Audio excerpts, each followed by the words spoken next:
Spoilers. I want to talk about Lanterns. Woo! Lanterns. Saw the first episode last night. Lanterns is fire. Lanterns is fucking dope. And I want to give the props to, I mean, of course, the whole creative team, but I think the Damon Lindelof. Damon Lindelof is him doing DC properties. I think is amazing. I think they just need to hit him up. Let I was gonna say Zack Snyder, but not Zack Snyder. James Gunn. Let him and James Gunn figure everything out, because I think those two have the right ideas. Lanterns was freaking dope. I mean, when people say it's like superhero, true detective, I think that that's a appropriate sort of description. I think that's a perfect description. And I know, like, you can't, it's not exactly that, but for someone wanting to kind of sum up what it is, yeah. I think the dude, I forget his name. I always think of him as Coach from Friday Night Lights. I've always liked him. But the dude that they cast as Hal Jordan is perfect. He's perfect in the sense of Hal's arrogance or confidence, rather, but also how I think how sometimes in the animation in some comics that I've read with Hal is like people and the other heroes and the people around him, they underestimate his intelligence because he's so cocky. And it's like, no, Hal's actually good at what he does. He just likes to fly off the mouth, and he kind of wants you to think he doesn't know what's going on, almost on some Columbo type shit. So I really like the way, Kyle Chandler. I love the way that they're playing it with that. Aaron Pierre, I was a little skeptical at first of him being Jon Stewart, but he nails it. He freaking nails it. And I think as a character point, what's great about what they're doing with them already in the first episode, and they kind of hint at this with in the cartoon, is that, you know, Jon Stewart's weakness is women, you know, and like in the show already, they're setting you up that Jon is very straight-laced. He's very buttoned up or buttoned down, however you want to put it. He's very strict and discipline-driven with everything. He's a vegan. He works out. He's a military sniper, but you can see already where his character flaw is the ladies, and it's already gotten him into a compromising position. So I love that neither character is perfect.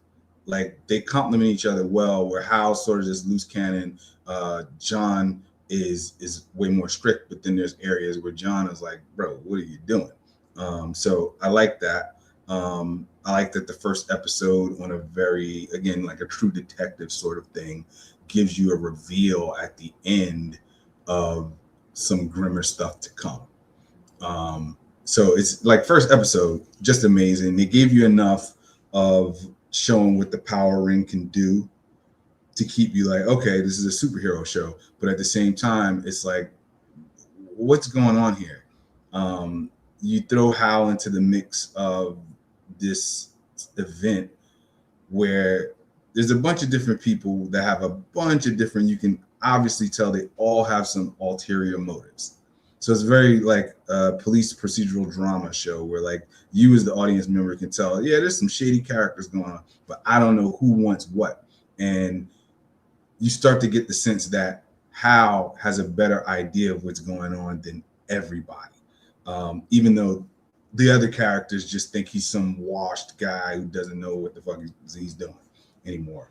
And also the fact that the Ring just didn't choose him because he was unafraid. Like, he seems like the best person for the job. Like, he does care about his duty. So, like, yeah, it's very good. And like, I think one of the scene that's going viral right now is the interrogation scene, obviously, which is like one of like 10 pole scenes for me. Just like, if I would show somebody why they should watch this episode, I would show that scene. And I think, again, props to Damon Lindelof.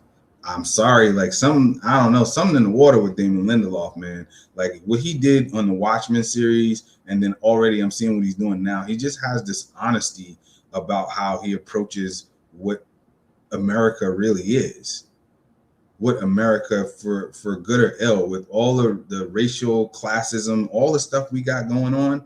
He speaks to that in a very, very real way.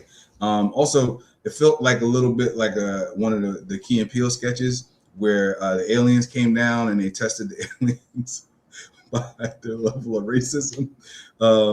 So I think that was great. But yeah, I cannot wait to see what they're cooking up next for the rest of the season, dude. Like I can't, I would love to see. Honestly, I'm already like, and I like Peacemaker. I did.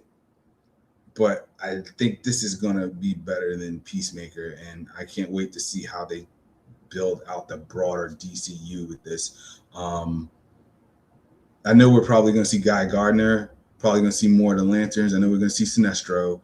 But I would love to see finally a real decent incarnation of the Martian Manhunter in the new DCU. That would be incredible. And who knows? Who knows who else is going to show up? You know, if they have the Big S show up, that would be crazy too. So yeah, definitely going to check out more of Lanterns, and see you on the next stream.